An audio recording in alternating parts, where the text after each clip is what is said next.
Hey everybody, Producer Dave here. Local Love is live every Tuesday, 9 p.m. Pacific. That's at twitch.tv/Echoplex Media. And you can also find the live show in our Facebook group. Just search for the Local Love Podcast on Facebook. And make sure you check out our swag shop. That's echoplexmedia.com/swag. There's a great Local Love shirt in there that I think you should check out. Don't forget to follow us on social media for beautiful food and inspiration.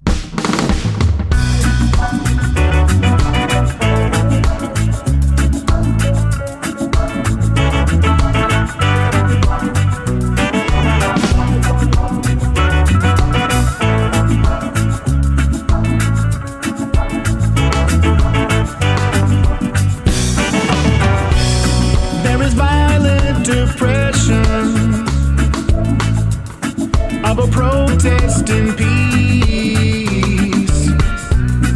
in a time of aggression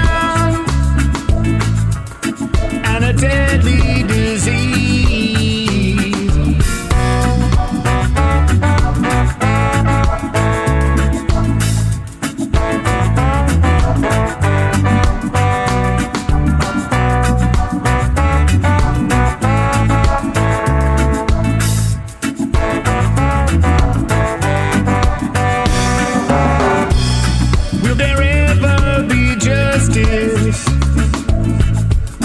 For the thousands of dead, there's no room for discussion with a gun to your head. Let your voice be your weapon. Let your shield be your words. Let there be no confusion.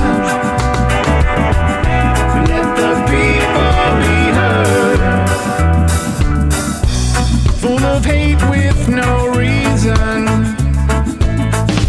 There's no light in their eyes, and their hearts have been hardened by a network of lies. Let your voice be your weapon. Let your shield be your words.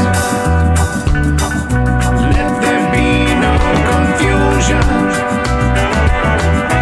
Let the people be heard.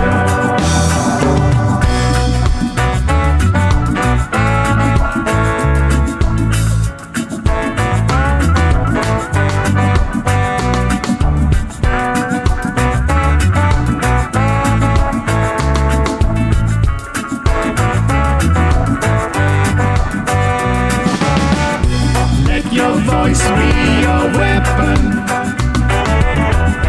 Let your shield be your words. Let there be no confusion. Let the people be heard.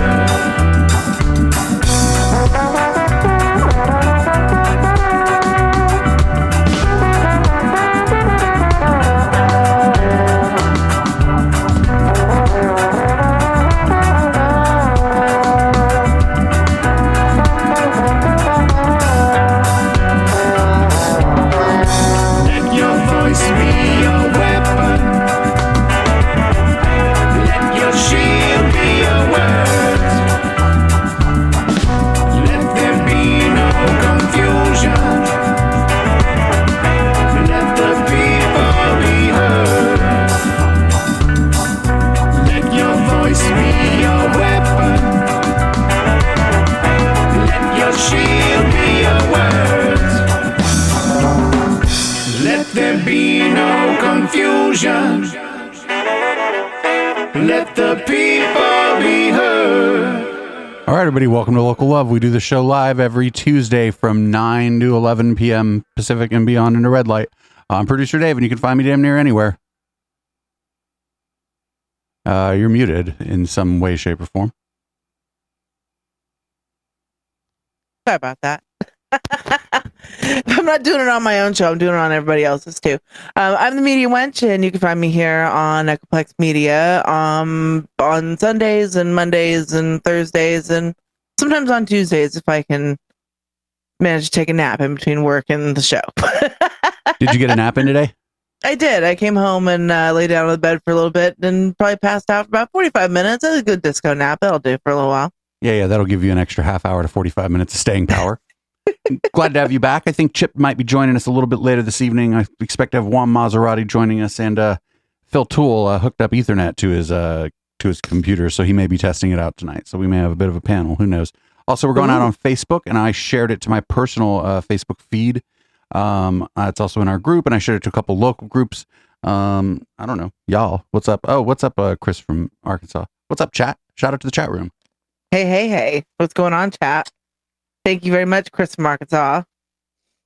I think it's Alaska. Alaska, whatever. Places will probably not be in the next 5 years. Although Alaska is beautiful. Oh, Darkling's brother just moved to Arkansas. Oh, is that good or bad? It's probably good for him. Bad for her. Bad for me if she ends up moving to Arkansas. All right, so if you're listening on the podcast, make sure that you are following the podcast. The podcast has been doing a little bit better lately, but that's because I've been sharing it around a little bit.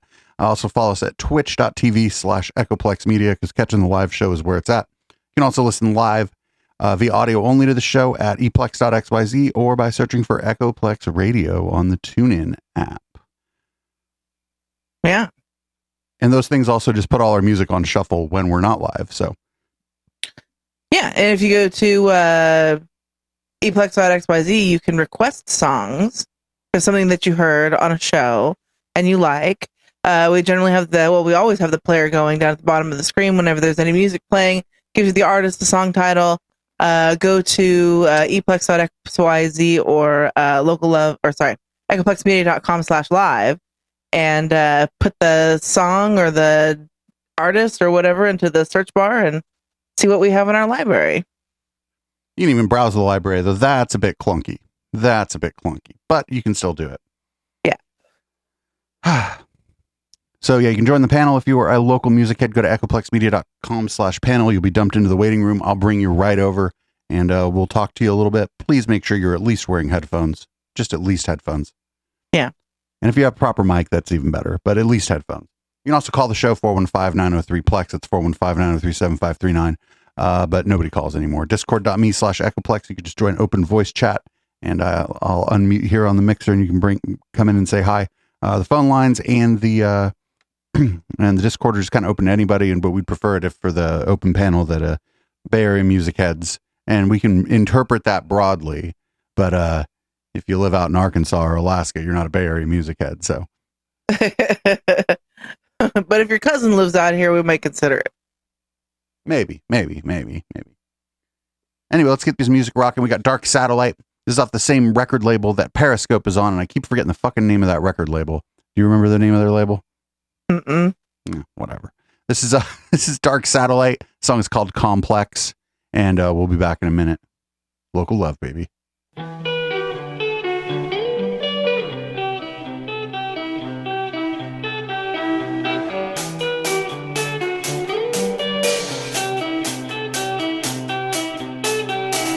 A semblance of virtue arranging the same.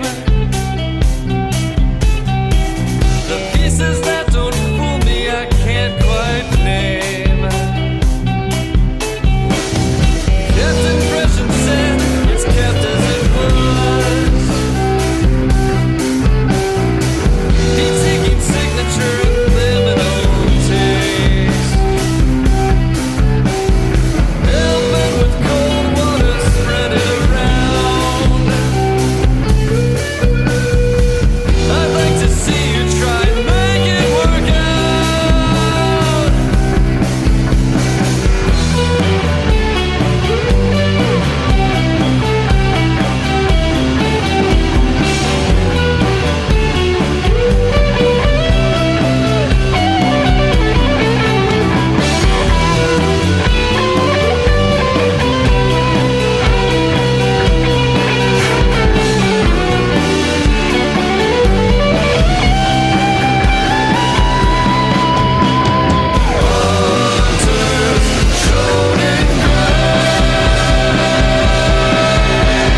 Dark Satellite. The song's called Complex. Fucking good shit. Like kind of droning and sad and angry. Like it very much. Right. And it's Retox Records. That's Retox? Retox Records. Yeah. Cool. Well, that's Periscope uses Retox Records. Yeah, that's the same. It's the same label that this is from. I know that about it. I just didn't know exactly what the name of the label was. Folks out there listening on the podcast, if you're a local artist, Bay Area, we'll use it a little bit broadly. Maybe sack down to Monterey. But if you're like in Fresno or something, you ain't the Bay Area. You're like the meth area. You can send us your music, echoplexmedia.com/submit. It's really easy. Just make sure it's original tunes and make sure you have ID3 tags. Yeah, it's not a conspiracy. ID3 tags are a thing. Fuck, I wish we would have collected screenshots of that and written a magazine about the ID3 tag conspiracy. It was so funny because they were like saying that it was like Facebook lock-in. Remember that? Okay, so let me tell everybody. We were trying to just do our rounds in the like little local music groups. And we just said, hey, we'd love to have your music. Just make sure you have ID3 tags. And then somebody started complaining about how they sent us music. And I replied and was like, hey, can you, we can't take it without ID3 tags. Can you resubmit with ID3 tags? And they just didn't get back to me or something because I didn't notice, right? If I reply with the email about like, you didn't, there's no tags on your music. It doesn't show up on our system. I don't like fucking check back 3 days later. But apparently I did that. And someone wrote a thing about how there was like some shitty reply about ID3 tags, and they were starting to talk about lock-in and like how like tech platforms lock you in with things. And I'm like sitting there going, this is like a standard from like when MP3s were invented in like 1997. It's been this way for a very long time. Yeah. That's how the system knows what the title of your track is. So when it plays in a player, the title comes up. It doesn't just say unknown. Right. And even if it's just in somebody's car or whatever, the car's not going to know either. Right. The MP3 player or whatever on the car stereo, if the file's like somehow like, It was just really weird. I was confused. Like I was like talking about how it was like a conspiracy. I'm now starting to think maybe we got trolled and we didn't know it. Maybe that person watched our other content and was like, let's try this. They'll have no idea. That would have been if that's the case and you're out there, fucking make sure you email us to gloat and don't include ID3 tags on your email either. Yeah. You got us. So welcome back to Local Love. I know it's a little late for you. Thanks for hopping on. Of course. I'm excited and disheartened at the same time. People are starting to book shows, but that black cloud is fucking starting to loom over us, where we might, God damn it. Speaking of which, we're going to be running the slideshow this evening some of the time during the song breaks, and these are just the shows that we don't know are canceled that are showing up on the thing. Periscope seems to have postponed their show, so that's not going to show up on the slideshow, and we don't know the status of any of these shows that are on the slideshow for the Bay Area Music slideshow here, so we don't know, in fact, if they've been canceled. So we're not going to go through and announce the shows and stuff, but yeah, when the slide shows up, just understand some of these shows might be canceled or postponed due to COVID because what's that? Snatching defeat from the jaws of victory, like Americans. Yeah. I think I'm still going to be a strong proponent of the slap vax. Like, you're wandering around downtown San Jose bitching about people bitching about fucking mask mandates, and then also at the same side of your mouth bitching that you can't go to a show. I'm just going to slap a vaccination into you. Then they'd through the power of Jesus. Then they'd be getting exactly what they predicted, right? Like forced vaccination via the media lynch.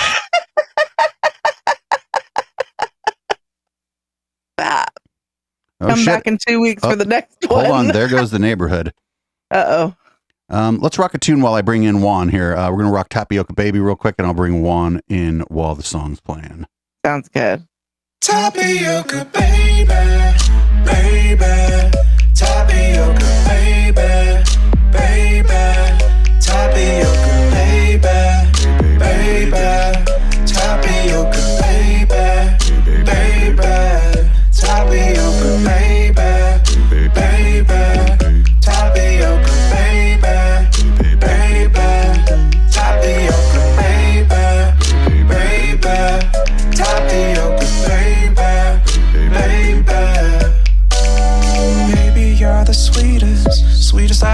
seen. Style is so fresh and I be so clean. I'm so effing thirsty, you know what I mean.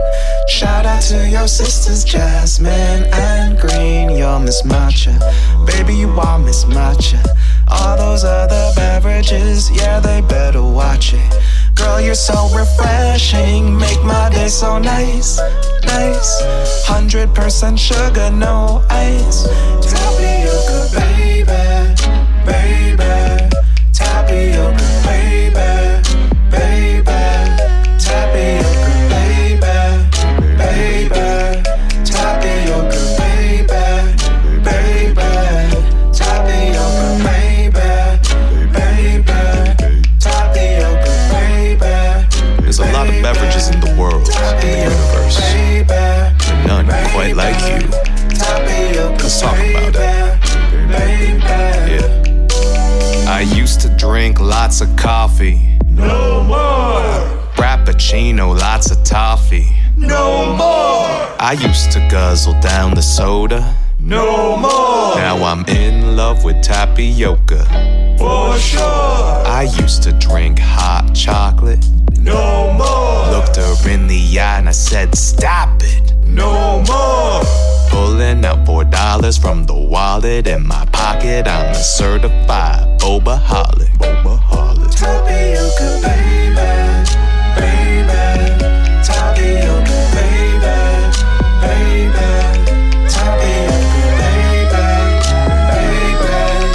Tapioca, baby, baby. Tapioca, baby, baby. Tapioca, baby, baby. Tapioca, baby, baby. Tapioca,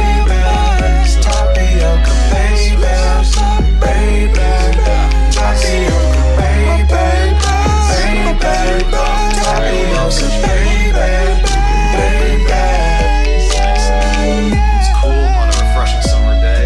Fresh jelly. It's 50% ice.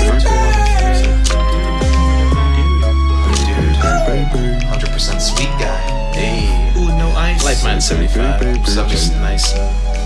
Solid C average. I asked them for 34% sweetness. I think they're coming out with a compostable straw. I think. Okay. Hopefully that helps. No, it's all love You still. know, the turtles. Turtles. But what do y'all think about aloe vera though? Like it's kind of a racy addition they made in April, but I like it. I try it. Yeah. What's April? The end of that song is so weird. Yeah. What's April? What's up, Juan? What's up, y'all? What's going on, y'all? Welcome to the Local Love Open Panel. Glad to be here in light of the depressing state of the world. Yeah, we were just talking about how the Periscope show got postponed or canceled or whatever. Yeah. In a dark world, a beacon of sarcasm shines through the night. Sarcasm, marijuana, and local music. I mean, what else can we do at this point? I mean, it's like, it is fucking crazy. It's just like Dave just said, snatching a loss from the jaws of victory. The United States of America. Yeah, on brand. Tracks and everything. But having said that, I miss you guys, and as a sign of how deeply I miss you two, I am now going to do a shot with some Jacks, and we'll just. And that's the Gentleman Jack. Gentleman Jack, yeah. And it's for gentlemen or dudes who think they're gentlemen. Yeah, exactly. So what's been going on with you in the music world, Juan? Well, I'll tell you what, man. Things have been pretty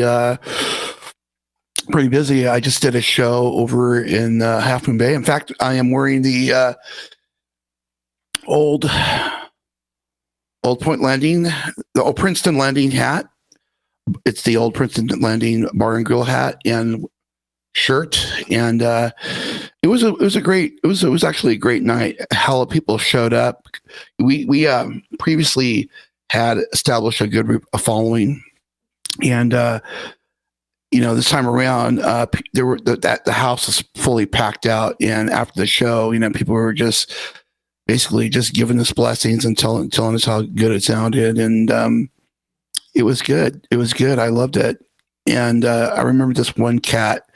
I didn't even know he was standing by the bar, and he just gave me a big bear hug out of nowhere. He said, "Come here." He was like about 6'5", probably 30 or 50 pounds. He's like, "Come here, you guys sounded fucking great." That's for Los Improvisers. Yeah, and it was just really stellar, And I was just really thinking how I'm hoping that we can still continue this in light of all the bullshit. But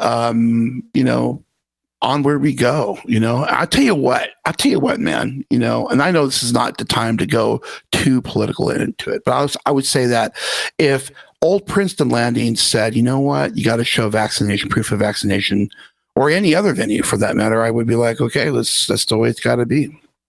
I know that a lot of people are going to be upset probably at yeah, but those are the kind of people. Those are the kind of play grats you don't want at your show. Sorry. And the great thing about this is there's an app for everybody's phone now where it's like verified and it's got your date of birth, and all they do is check your ID versus what the information on the app is, and that's like, you can't forge that like the vaccine card. Obviously the card would be okay too, but you start bringing the card out to a few events and you can destroy that card. So I laminated mine. It's in my wallet like a card. But Yeah, I have a laminating machine at work, so it's like cheating. Laminate everything. hell yeah, I got like sort of one of those card insert deals where like you put a into conference, exactly, the around your neck, right? Conference bag.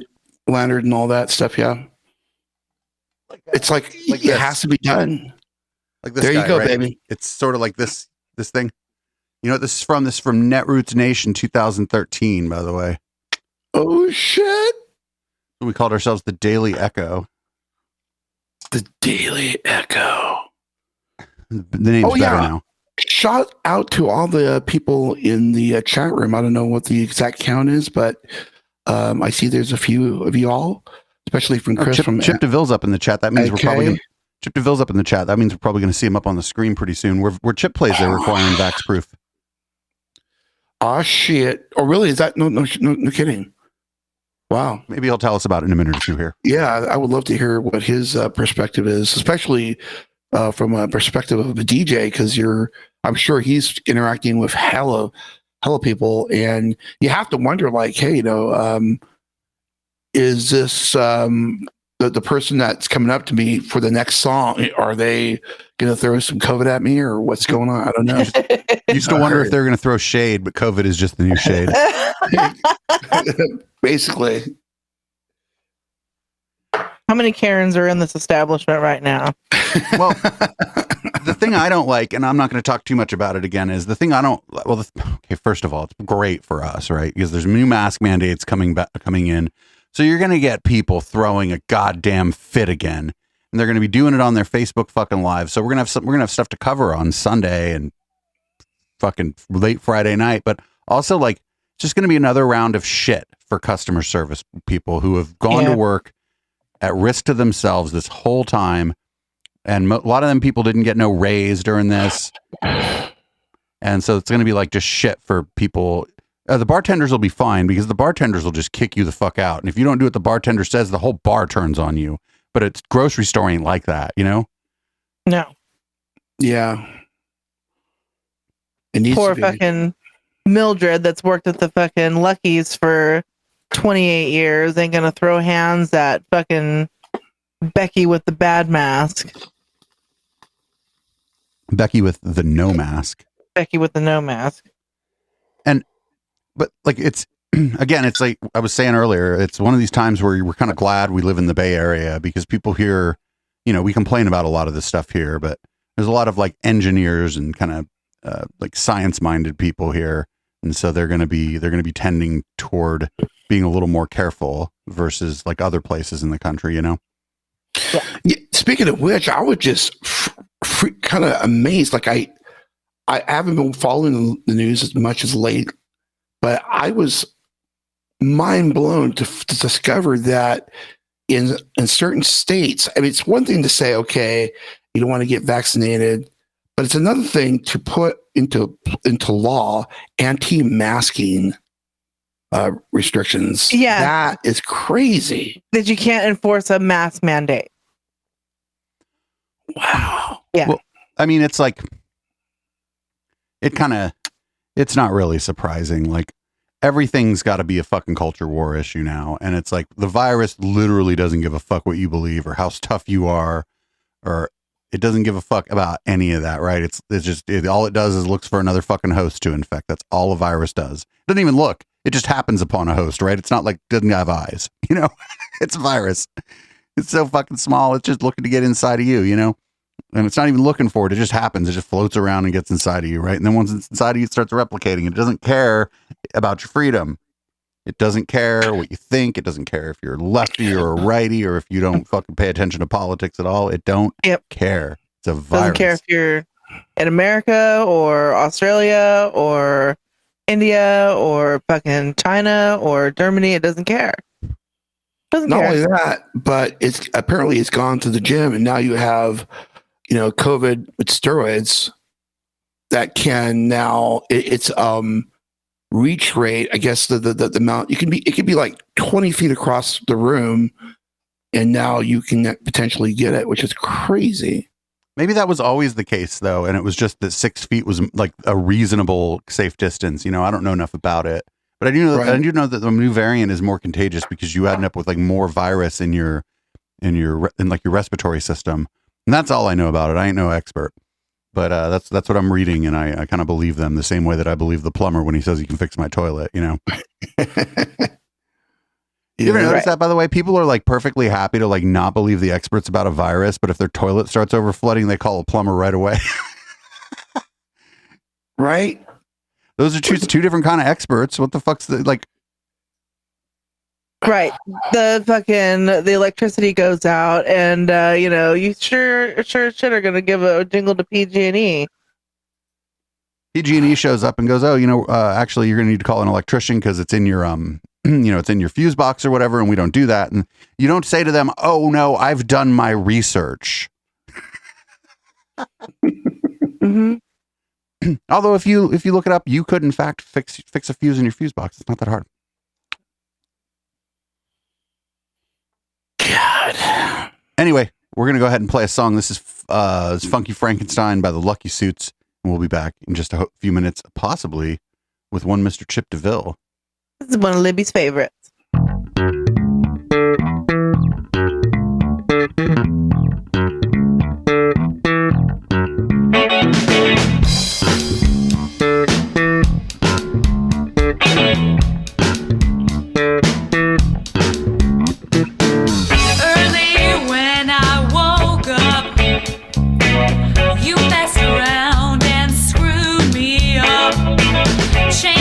To my leg,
You put a bolt through my neck, charge me up and put on deck.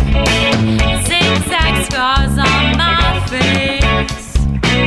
I began to step in place with this ragged look. And now I'm waiting for the hook. I'm just a funky Frankenstein. I barely walk in a straight line. I'm just a funky Frankenstein.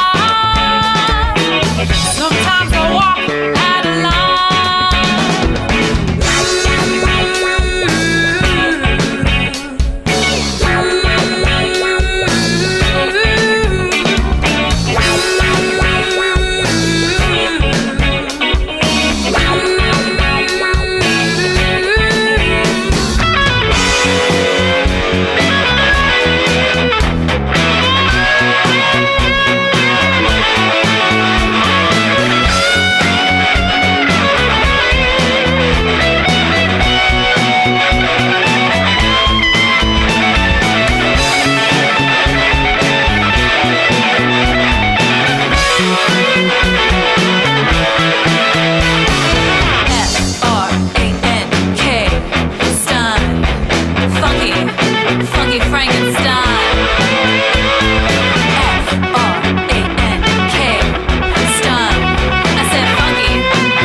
That was Funky Frankenstein by the Lucky Suits. One Media Wench's one of your kids' favorite songs. Yep, that is one of Libby's favorite songs. She knows all of the words. What up, Curtis? And it's so fun. Yeah, when I play it in the car, it's like hilarious to hear this little high little Tinkerbell voice in the background. I'm just a fucking Frankenstein. I'm like, oh my god, Lib. They also know all the words to the Star Wars Holiday Special almost. Wow. They're very close. What's up, Curtis? Yeah, not that much. What's going on? Not too much. We're a little bummed out. Periscope had to push back their show at the Caravan on the 14th. Yeah. Caravan canceled everything indefinitely. Yeah, out of an abundance of caution. Yes, absolutely.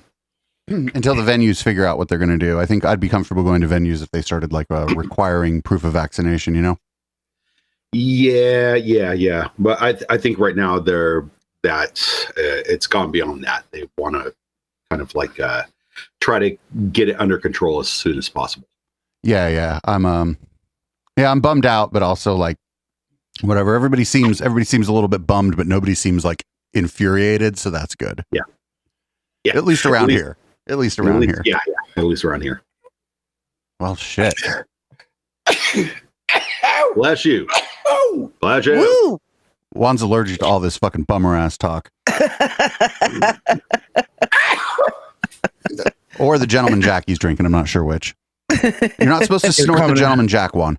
I think it's a combination of the this pen right here and this Gentleman Jack. Oh yeah, that half will make you sneeze if it's any good. HAFY, high as fuck yellow, is the right color for those little cartridges.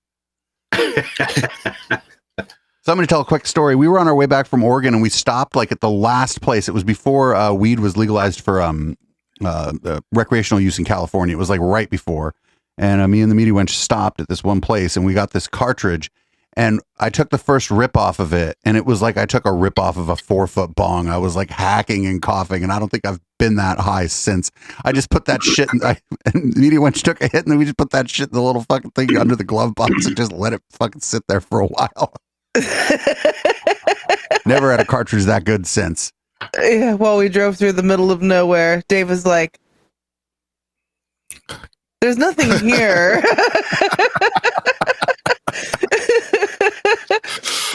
next city? You're like city? That's Like- for sure. Few hours away. Fuck, what do people do out here?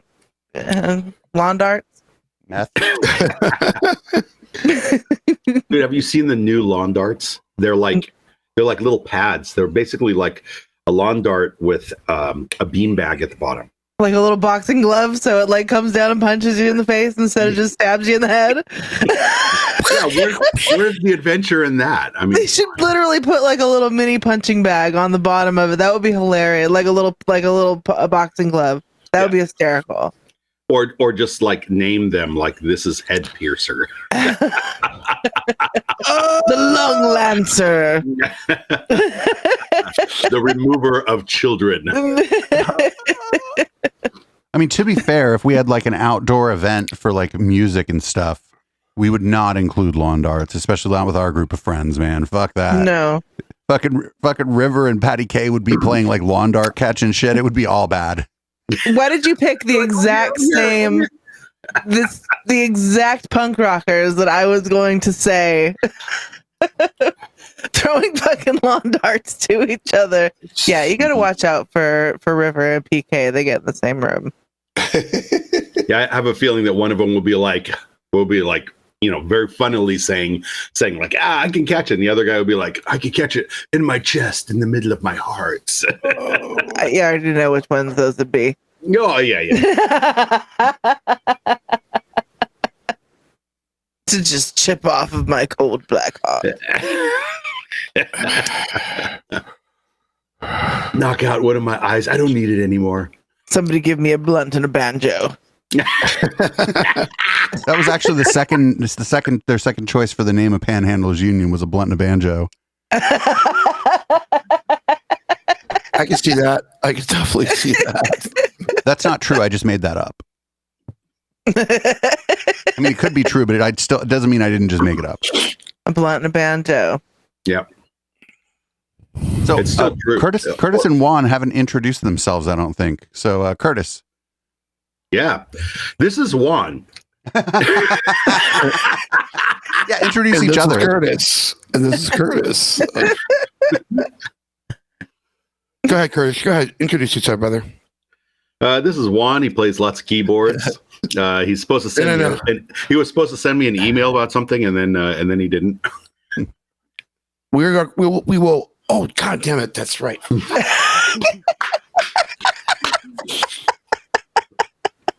Okay. That light bulb just Let's Watch Juan's camera Let's disappear, continue that. and then Curtis's computer go ping. we'll definitely we'll definitely seal the deal on that. But no, come on, Curtis. Tell us about you. I know you are a great musician. I know that much. I but am no what the great world musician. doesn't know, I am let no the great world musician. know. Fuck. I am no great musician. I am just a musician. Okay. However you want to label it, brother. I am not. I am not professional quality. You know what? Okay, we're not going to get into this argument here, but I will say this: Compliment battle now. anyone Oh, that can play with solid ass gigs, you can at least own that, and you can also own that whenever there's a monkey show that people are going to have a good fucking time. You can at least own that. You are correct. Goddamn right. so Curtis plays in a band called Monkey. You can find them at Monkey Ska on most social media, and if you look for Monkey Ska Band on Google, you'll find all the shit. If you look for Monkey Band on Google, I don't know, you might find some weird porn you never heard of, but you'll also find a bunch of other bands named Monkey, I think. But this is the one. This is the good one. This is the only one. Well, just to let you know, we've kind of cornered the market on the term monkey ska. So most of the time, you can find at least a smattering of us mixed in with monkey ska. Very nice. Very nice. Yeah. And that one video by Bloodhound Gang. Yeah, sure. You also contribute to the Smoke and Mirror sound system. We opened up the show tonight with Smoke and Mirror sound system Reasoning, which is like there are a couple anthems from the pandemic. Reasoning is one of them, and then also written before the pandemic, the song called "You Ain't Doing Nothing" by it's a hip hop Sam song. Ruckus. It's like "Check me out, you ain't doing nothing," and that was literally exactly what was happening at the very beginning. People were like, "Shit, I'm not doing nothing." Better get start doing something because there's going to be nothing to do. Fuck. All right, Luckily, Juan, should I the only things introduce I you? ever want to do is smoke weed in the cemetery, and they can always do that. Even that's a quarantine activity. Yeah. No more scooter rides in the cemetery. Actually, Media Wench, introduce Juan. So true.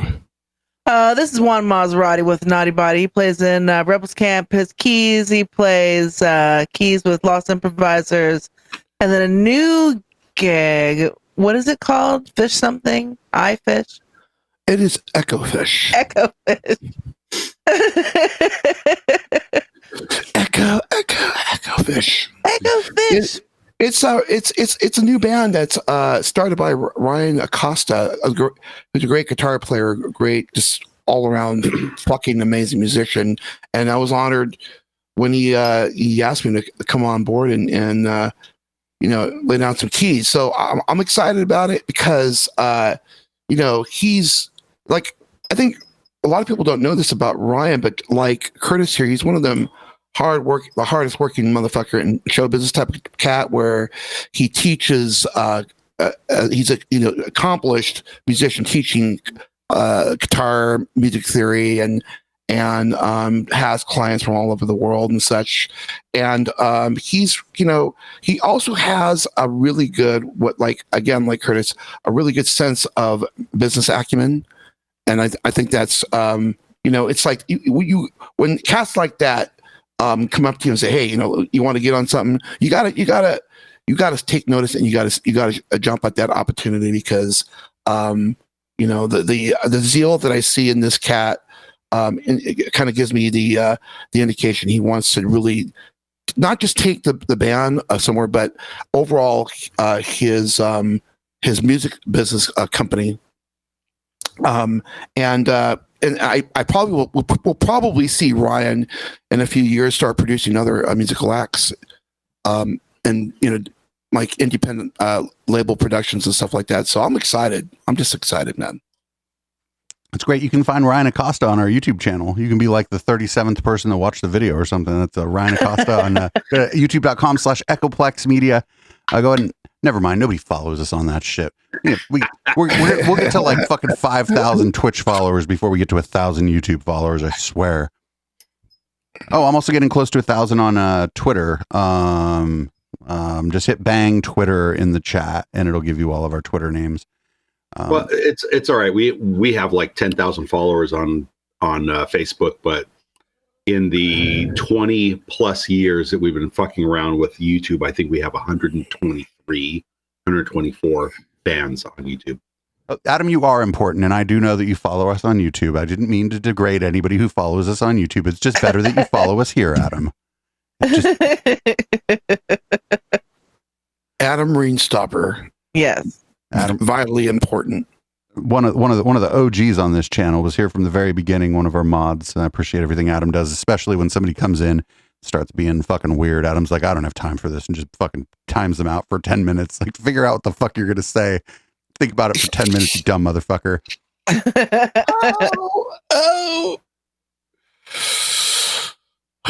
By the way, I don't feel as high these days. I don't know. Maybe it's just the tolerance that's been built up, but I'm more like in the position of being able to now interact with y'all, and instead of just being wanting out as I usually did. As most of you probably didn't know, this idea of wanting started when in the early days of Echoplex Media. I mean, don't get me wrong, I was really into listening, but I also was getting pretty high when I started listening right there on the spot, amongst the panel, amongst the guests, amongst the 20 or so motherfuckers in the room. And it was just a really great vibe. And I swear, man, those were the high peaks of my wanting. It wasn't just smoking weed by myself somewhere, but in that fucking studio with all these motherfuckers. And it was just like a really magical time, man. Just really magical. Magical time. Hey, Ashley, right? It was super magical when you saw it. It's like, wow.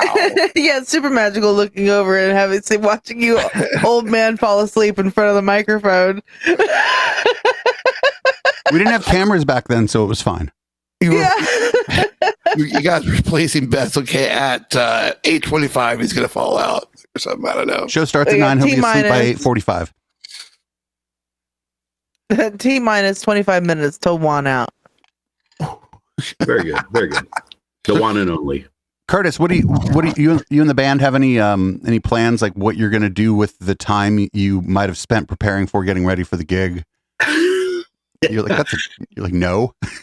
Well, we actually have an upcoming show, and I contacted the club about it.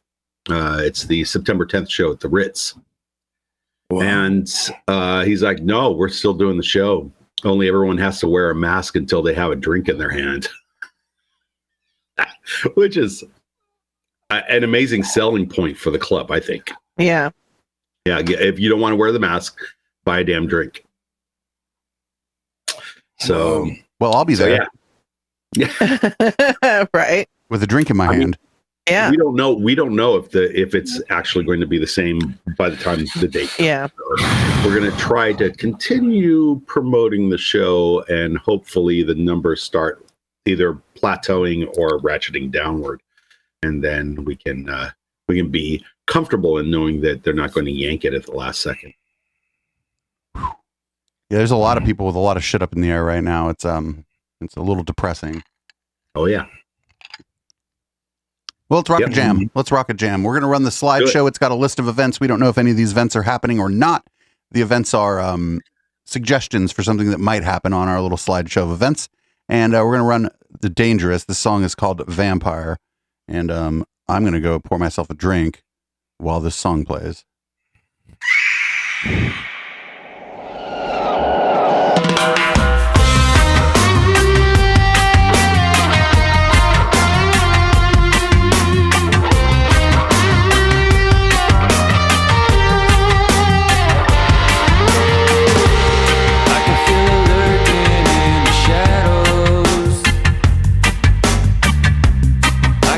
Something creeping up on me. My heart was racing under the moonlight, so I started running for my life. She's a vampire, she's so dangerous. Her kiss is poison, she's so dangerous. She's a vampire, she's so dangerous. Her kiss is poison, she's so dangerous. She must come from somewhere wicked. Her thirst for blood is never ending. I hear her calling night after night. So I keep on running for my life. She's a vampire, she's so dangerous. Her kiss is poison,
That was The Dangerous. The song is called Vampire. First grade, though, it was crazy how well it worked. Like, my kid's better at this than, like, I'm sorry, like 90% of the people I've seen use this.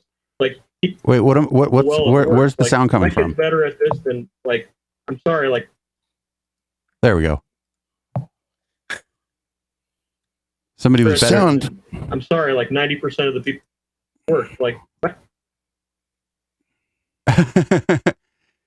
Somebody's better at something than 90% of the work. My kid's better at this. Mystery panelist. Yeah, that's confusing. Somebody's shit's haunted. It's not mine. Somebody's. It's probably me. Your shit was haunted. My shit's haunted. That's all right. Somebody is better at that shit than 90% of the people that use it, whatever it is.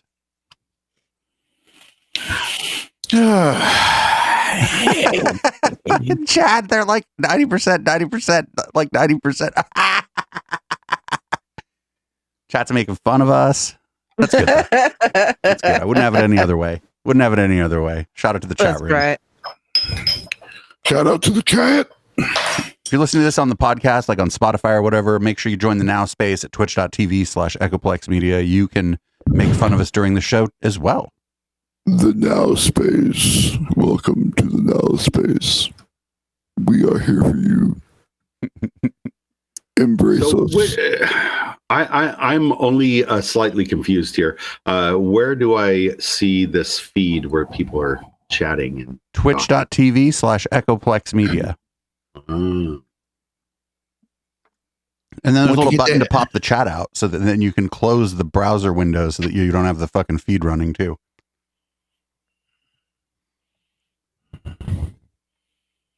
You can download the app onto your PC. There's no app for it. You just go to the website. There's an app for your phone. Twitch.tv/Echoplex.media. No, just Echoplex Media, one word. Oh, Echoplex. Hell, I'm running the app. It's on Windows 10. That's why. Fabulous. But then you'll load it up and you either just mute it out so that it doesn't feedback the audio, or you can figure out how to pop the chat out and it pops out its own window. Then you can close the thing out so you're not even looking at the feed. Sorry guys, it says that the broadcasters indicated this channel is intended for mature audience. Yes, this is not a place for your children. Whoa. I don't know about that mature part though. It should say for adults, it shouldn't make any assumptions. Oh my God, there's some Billie Eilish shit here. Yeah, shut up. Yeah, it's going into some Billie Eilish on Amazon Music thing, and it's really blurry. That's not us. Yeah. You're not subscribed, so you get a little ad. Oh yeah, you get an ad. Yeah. Yeah, I think we might make a penny from that. Oh, cool. But better to take that penny. Better to take that penny than not take it. Somebody give me Curtis now. Excellent. So I see. Let me see. Hey, I see a chat room there. Yep. Yeah, it's the irate lump. Adam Rainstopper. Amazon wants its money. Got to pay the ad. The algorithm has spoken. It's those are our usuals. Those aren't like local music heads, but glad our usuals are here. Shout out to all of our usuals. They're usually like angry about the things we're covering, but they come here, they're like, the banter's substandard, but the music is excellent. We'll hang out here. We like these people. Very good. I saw you pull up a music video earlier. You should play that emoji video. You know, I was thinking about that while I was pouring a drink, and then I forgot that's what I was thinking about. So we'll rock a music video real quick. You can see it on OBS Ninja. If you want it to full screen, you can figure out how to full screen the little window there, and you can check out the video. This is from Grow Your Own Recordings. This is a verse featuring G Willikers. This is Emoji. They recorded this like right at the fucking very beginning of the pandemic. You'll be able to see by like what's on the news and stuff. They did a great job on this video. This is verse featuring G Willikers. This is Emoji, and we'll be back. the death toll in this country surpassing 20,000. That includes more than 2,000 lives lost in the last 24 hours. America's deadliest day yet. 783 deaths in New York alone.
That's such a good music video, and I like knew almost every fucking spot in downtown San Jose. They were like doing little scenes from.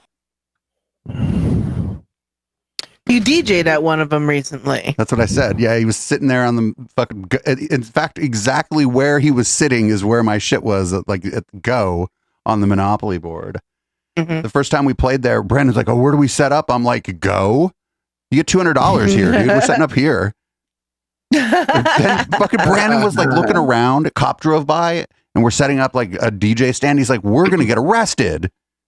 It was so funny. It's like, dude, we're not gonna get arrested. I was like, in about 5 minutes, there's gonna be thousands of bikes here, and the police can't possibly arrest everyone. I've heard about this this fabled Monopoly board. Where is it? Discovery Meadow. You know, oh, do you know where the it's like the convention center? There's the children's museum in the back. Big duck. The big purple building with the duck on top with the wearing the mask. Yeah, okay, if you go back behind there about 300 yards is the Monopoly board. It's like right on the street there. It's like right on San Carlos by the light rail station. Really? Yeah. Yes. You can't see it from the. You can kind of see the dice from the street, but it's like right next to the street. Oh, okay. Okay.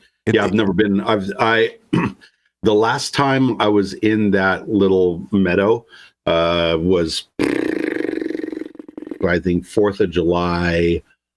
God, like 2001. Something like that. It's in Discovery Meadow, though. Yeah. Yeah. It's like right up against the street. Yeah. Children pretend to play Monopoly there, and people in light up shoes hand me a drink I don't understand there sometimes. Yeah. It ruins my night. A pan-galactic gargle blaster, I believe, is the term. Fucking Darkling had a sip of that shit too. She was like, "Whoa!" But yeah, that video was super good, and it came out like right as the pandemic was starting. It was so weird because they were talking about how, like, when they went to film it, that it was a little bit surreal because the streets were dead. Like, they were like concerned that when they went to go try to film that video, that there'd just be like a lot of hustle and bustle, and it'd be hard to get the shots they wanted. But that turned out not to be the case for like a very not good reason.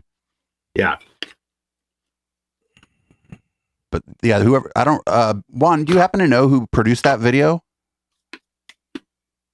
Yes. Our good friend Victor. Juan is muted.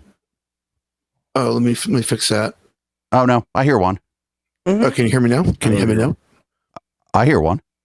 Can I hear one? I hear no one. I hear no one. You know, I'll just tell you that Victor is amazing video cinematographer, and he does a lot of different types of projects associated with music and other stuff, and he's really good. And from what I understand from Jesse was that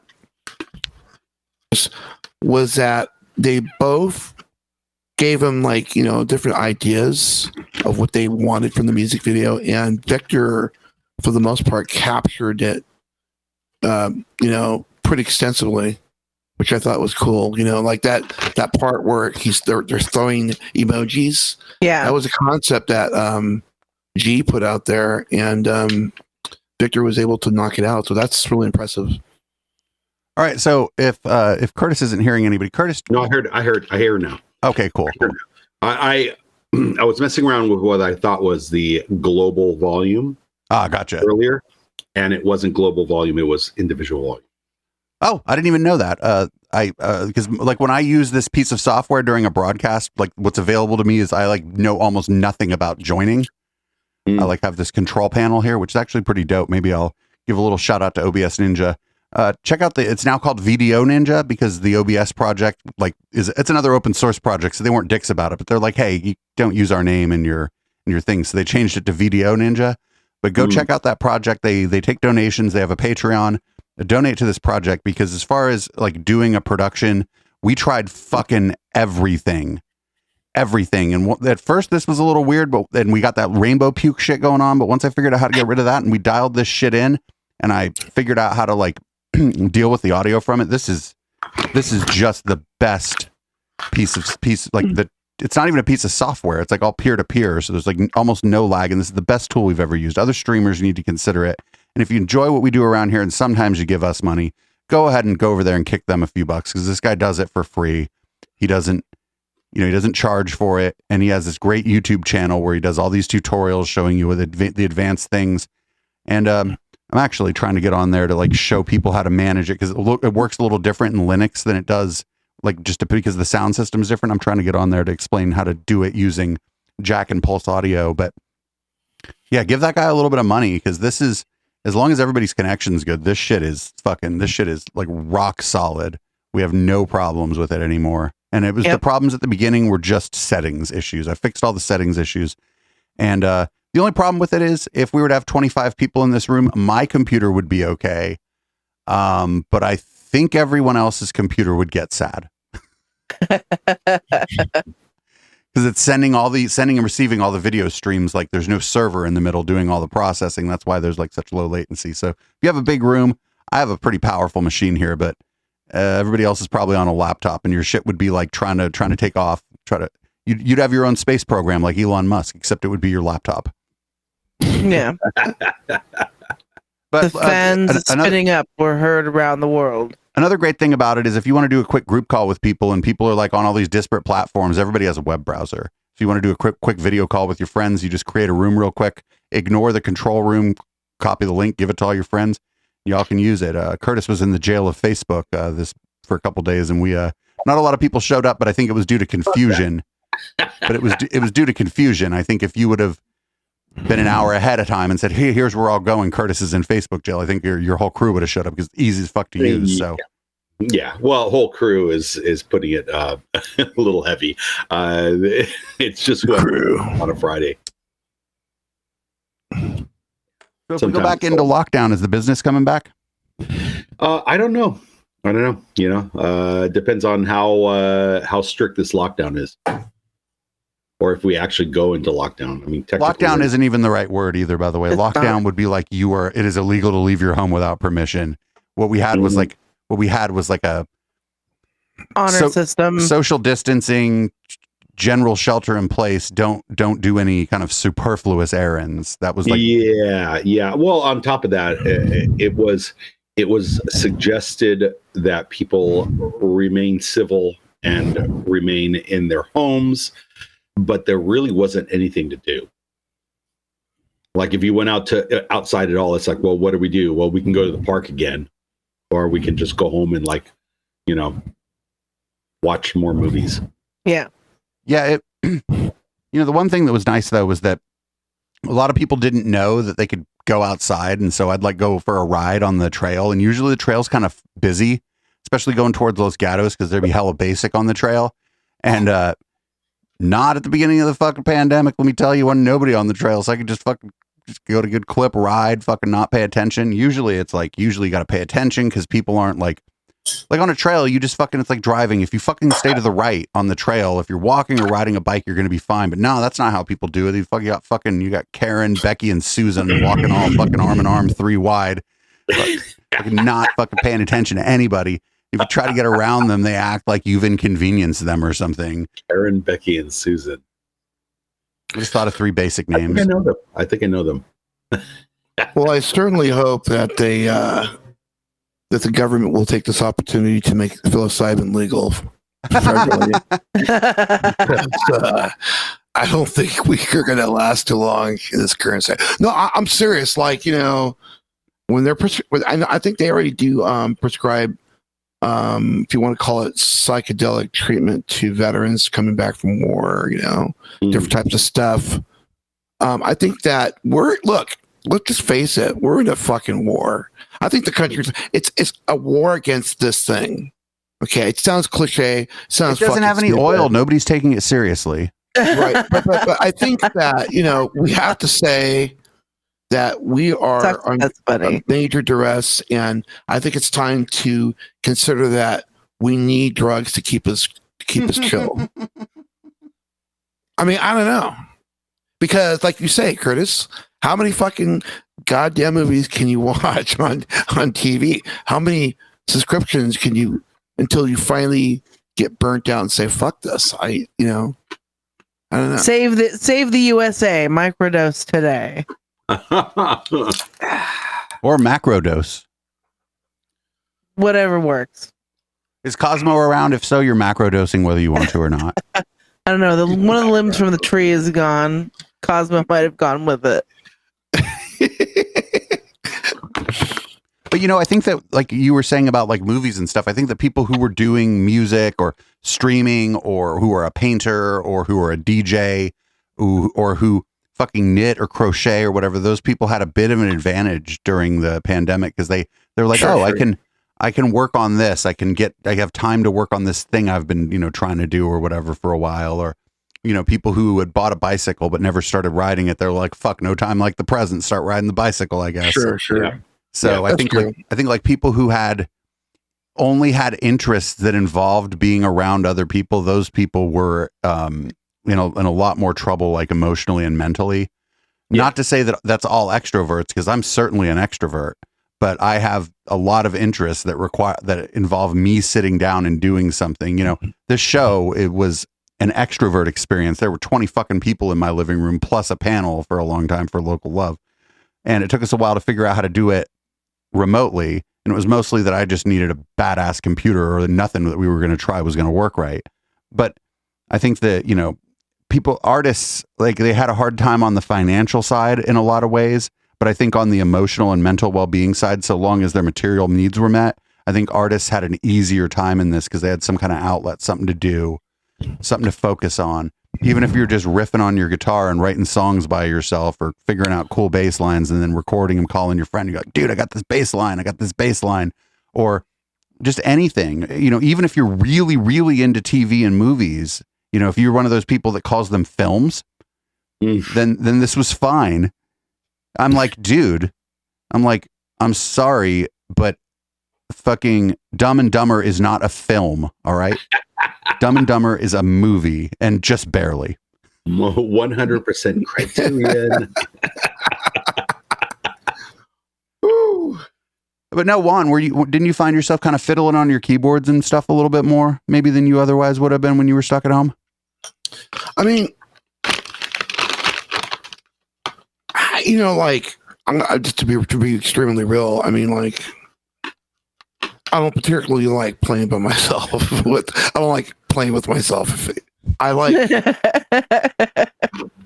the idea of just being like, I mean, I guess you called it out on me. Like, I am a type of musician that really gets off more than anything with being able to perform with homies, you know, like, I mean, yeah, the stage thing is good. That's great. You get the interaction for the audience, and that's always like the most optimum experience that we can get as a musician. But really, like, just being able to get in a room, whether it's practice, rehearsal, or like in a live setting, it's like, you know, you really cherish those moments where there's like you're seeing movement happen, and your eyes are always looking at everyone and saying, okay, and those are like, for, you know, perfect example, Rebels Camp, you know, the sessions we had, the recordings that we did, the mind melting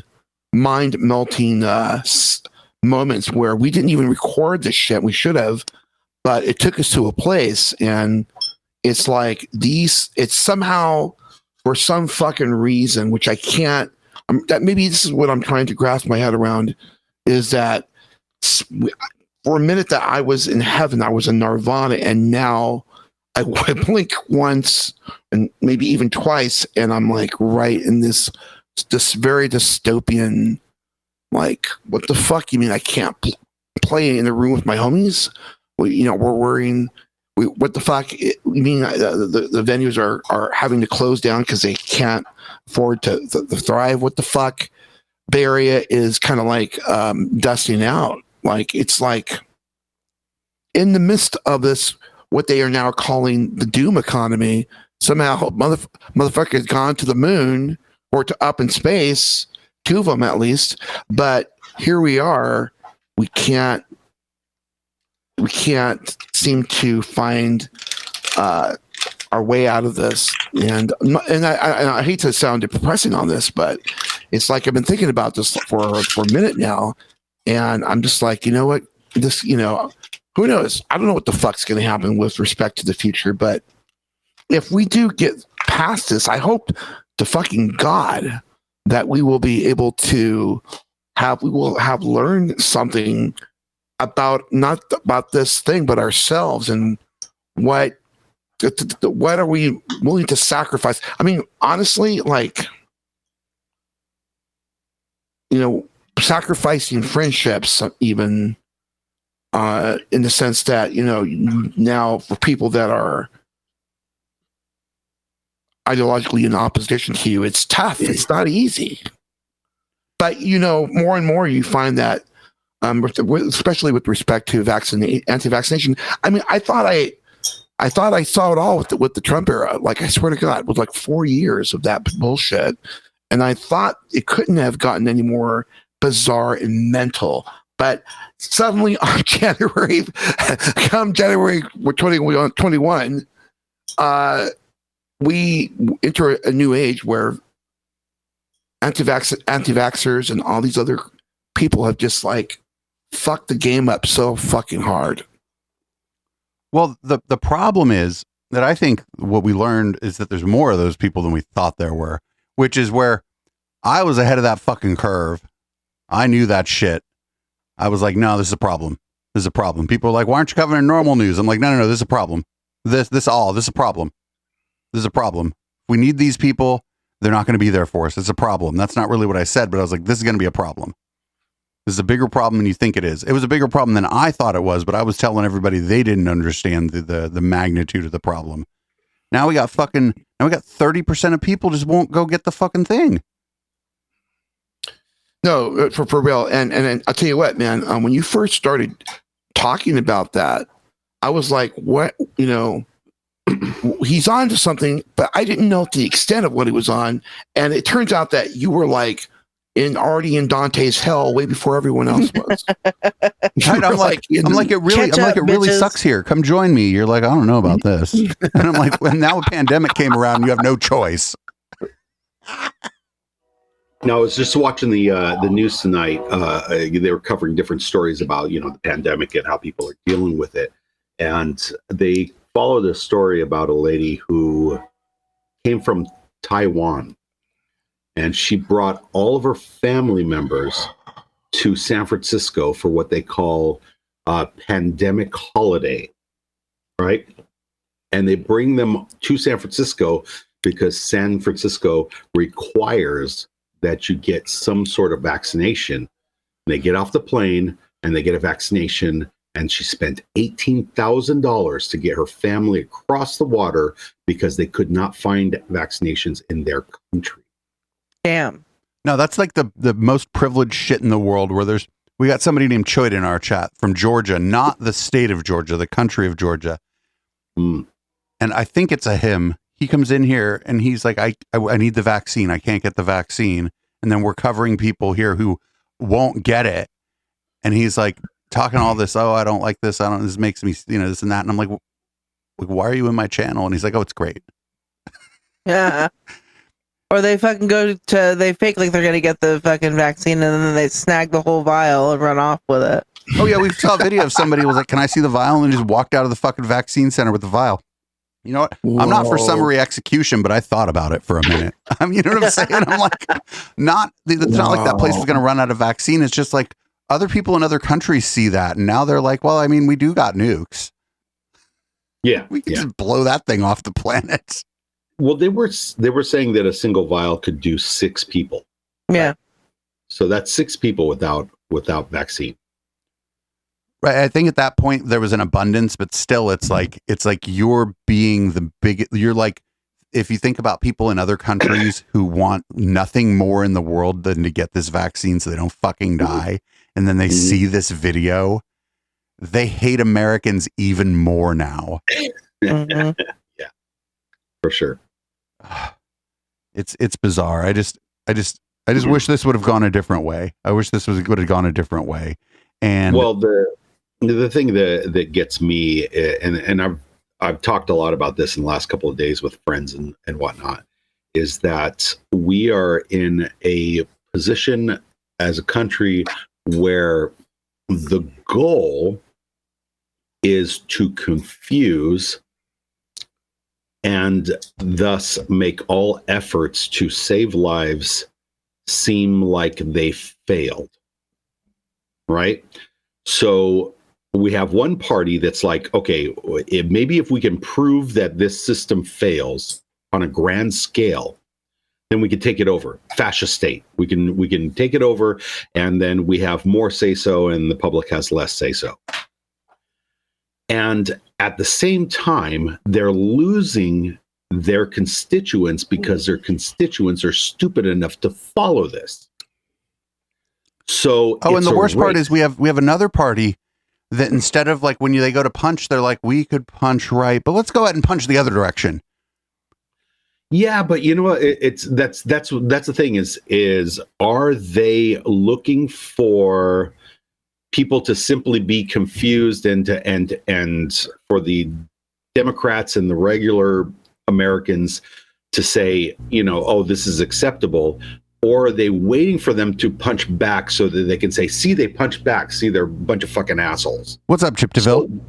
Hey, what's good? Can you hear me? My fucking Bill. We can hear you. You sound a little muffled, but maybe it's just your mic. I can adjust that. Hang on. How's that? I hear. Ooh, buzz. What a hum there. All right, I gotta fix this. If you turn off your camera on the little whatever. We're not running the tightest ship around here. That's fine. That's Chip DeVille. He's a DJ. Today, Madison Star Moon aped some of our content and put it up on our own channel with Chip spinning and scratching some of her samples that we have. It was really weird. We thought about filing a copyright claim, and then we realized it's awesome that she stole our content. Madison knows who I am now. Yeah, she does. I feel validated. Yeah, I don't know what you're I plugged forgot into. all about it. I laughed my ass off all over again. I watched it. I was like, damn, I was a little rusty, but it's all good. Because that's 8.5 minutes of just Madison scratching. You should do it again. Right. Oh yeah, I'm ready for round 2. yeah. And I know Dave's got a whole new soundboard, so I think we're gonna have to make this happen. I have a few new. Introduce yourself real quick. Hey, what's up? I'm Chip DeVille. I am an occasional co-host on Local Love. I am a DJ about the Bay Area and sometimes other places, and I'm just a dude who really likes smoking weed and playing music. Fuck yeah, me too. Yeah. Although I've been out of weed for a couple days and I'm too lazy to acquire more. Oh. I live a few blocks away, right? I texted you the other day about that and you didn't text me back, so. Oh, fuck, my bad. I don't much. People not returning emails, people ain't returning text messages. I'm sorry because I was high. I think that's one thing from the pandemic, especially. I already didn't really like texting much, but now, man, after being with nothing but my phone, I don't give a fuck about it. I try to avoid my phone as much as possible. Well, since I have a different job now, I attend 5 different fucking meetings a day, and 3 of them are virtual. And it's oh, the joys of telecommuting. Yeah. No, I work on site. It's just some others don't. Meetings. I mean, no, they all work on site too. Oh my God. You should see my supervisor's schedule. But all the Google Calendar or whatever will organize all your meetings for you. And it's just one huge blob. Sometimes he's listening to 2 at once. He's ridiculous. Yeah. So your gig ended early tonight, my friend. Yeah. It was too fucking hot out, so nobody came to the restaurant. I play over at a restaurant now, a couple days a week. And then to touch on something we were talking about earlier in the show, I do the drag queen bingo on Wednesdays at the Cedar Room in Campbell. But we're actually not going to be doing tomorrow's show because of the new mask mandate. And I know that you guys were mentioning how some venues are considering showing proof of vaccination and stuff like that. And I definitely know of a few places that are starting to consider doing that sort of a thing. Hey Chip, can you do me a favor? Can you tap your microphone lightly? Okay, it is your microphone. I don't know what kind of potato you have your microphone. I'll switch mics. Give me a few minutes. Oh, if you press the camera button, you'll disappear from the overlay, but you won't be removed from the call. It's on the bottom. There's a little. There you go. Look at that. Fuck yeah. That's the other thing I love about this shit. Magical. That shit's amazing. Video Ninja, everybody. If you're a streamer out there and you're running panels, I actually know the fucking fan on the computer I use to control Video Ninja is now starting to be because I use it So I have a great story. At the beginning of the pandemic, my co-host HK Perrin really needed a camera. And he was like, hey, I really need a camera. I know you have a bunch of them and now you're only using one because you can't have anybody over.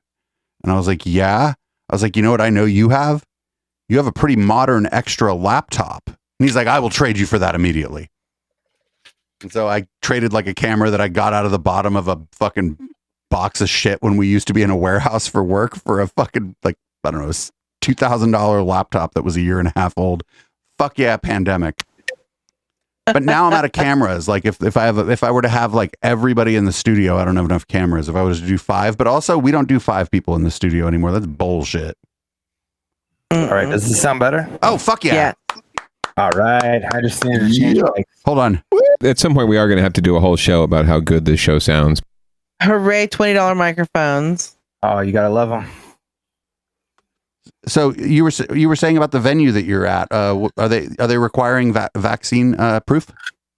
So they're considering it. I know that was like recently talked about. Is that like now going forward they're going to consider doing that? Which I understand the logic behind it, but at the same time, like you had touched upon, Dave, like people can easily fake that paperwork, especially since technically you're not supposed to laminate those things actually. Yeah. I thought it was only your social security card. You're not supposed to laminate your social security card. Well, they don't want you to laminate the cards because the inks can smear and can become discolored. Yeah, but paper falls apart. That's the one fucked up logic I think about all that stuff. But also the labels that they use those to print some of the certain are thermo labels. Mm-hmm. So when you put them through the laminating machine, they'll discolor. But I just put mine on a lower temperature setting and sent it through a couple of times, and it worked. It was fine. It didn't discolor anything. I was like, just tell it California vaccine proof app in Google. And there's a thing, it just shows up in your Google Pay, or if you're on Apple, I think it shows up in something else. And it's an app that's dedicated for that. They can scan the fucking they can scan the QR code with their phone. I don't know how that works on the other side, but it like has your name, the date you were vaccinated, your date of birth, and they can just verify that that's the same as your ID. And they can do it when they take your ID. This app, you cannot make a fake version of the app. I mean, you could. I know now 2 unemployed software engineers. Well, one retired, one unemployed, and they could probably duplicate it, but it would be a lot of work. Way more work than trying to duplicate the card. And I think I've got this great idea. Microchipping. Dude, that's already in the vaccine. Dude, we watched a video the other night where they said that the vaccine has something where if they shine a light in your eye will reflect a certain way, and it'll. And I was like, well, that would be great actually, because now all they need to do is shine a little light in your eye, and it just says yes or no, right? I mean, it was some dumb conspiracy theorist making up some shit, but I was like, actually, that sounds. You know what? The microchip too. Like, what does it do if it's read only? And it just has like my credit card information and my vaccine status and like a few things. And I just run it over a thing like you do with your phone with NFC or whatever. Oh, whatever. Fucking chip me immediately. Dude, I'd be about it. You know how often I forget to bring my wallet somewhere, or like I don't have my ID. Daddy's old enough to get a drink. I'm cool. Yeah. I'm just saying that heads will explode literally. In hearing that, that's actually another side effect of the J&J one. Actually, their pets. What? The mark of the beast! Oh my god! No, I watched a video. We watched a video. It got pulled off of YouTube. It's somebody we're trying to get taken off of Patreon right now, where they said that a woman had the vaccine and then she had a stillbirth where the baby's head exploded. I'm not kidding. The guy's that runs a science runs a science communication channel. Sounds like something you see on like a grocery store tabloid. Woman gets vaccine and baby's head explodes. What does Bat Boy fit into all this? You know what? Bat Boy is vaccinated. Bat Boy has a comorbidity, being Bat Boy. So Bat Boy was first in line, actually. Well, he's the one that started the damn pandemic. Oh, that's right. If you don't believe it's a bioweapon, then it was Bat Boy. It's the World Weekly News' fault. They were the one who exposed Bat Boy to the world. All right, we're gonna rock this Ashes Fallen video. This is Vampira, the Ballad of Mila.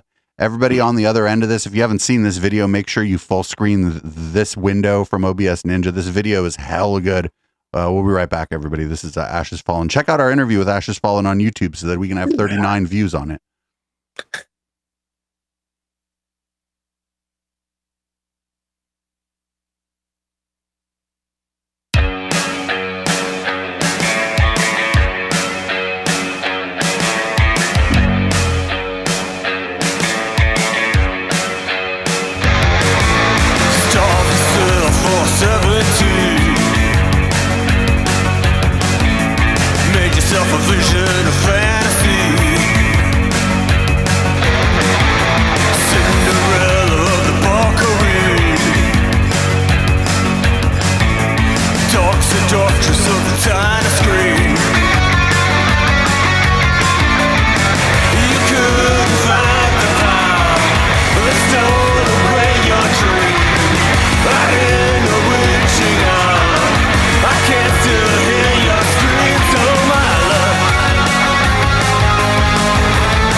That was Vampira, the Ballad of Milo. That was by Ashes Fallen. It was a tribute to Vampira, who was the predecessor to Elvira.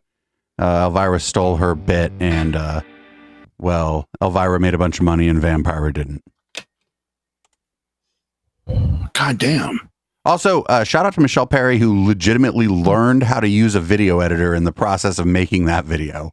Like, Can I just say how fucking shocked I was when I discovered that was the first time she touched the program, and out that came the video. It just went.